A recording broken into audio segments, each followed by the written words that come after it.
महिला दिनाच्या आपणा सर्वांना मी स्त्रीरोग तज्ज्ञ डॉक्टर कोमल लौल यांच्याकडून मनपूर्वक शुभेच्छा। हिला PCOS मुळे पाळी वेळेत येत नाही। हिला PCOS मुळे वंध्यत्वाची समस्या आहे।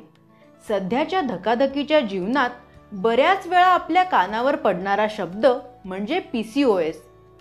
काय आहे बरं नेमकं हे PCOS किंवा पॉलिसिस्टिक ओव्हेरियन सिंड्रोम?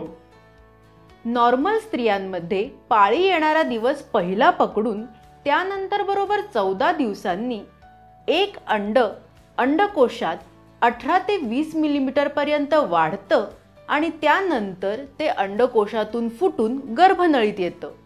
गर्भनळीत ते 24 तासात विरतं आणि त्यामुळे जे हार्मोनचे बदल होतात त्यानंतर पुढच्या 14 ते 15 दिवसात गर्भाशयाचं अस्तर झडतं, म्हणजेच बरोबर 28 ते 30 दिवसात स्त्रीची पाळी येते।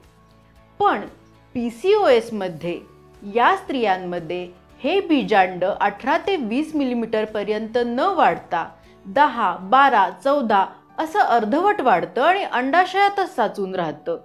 त्यामुळं अंडाशयाचे आकार वाढतात आणि ही साचलेली अंडी त्याच्या पाण्याच्या गाठी म्हणजे सिस्ट बनतात। म्हणूनच त्याला म्हणतात पॉलिसिस्टिक ओव्हेरियन सिंड्रोम। सिंड्रोम म्हणजे लक्षणांचा समूह। धन्यवाद।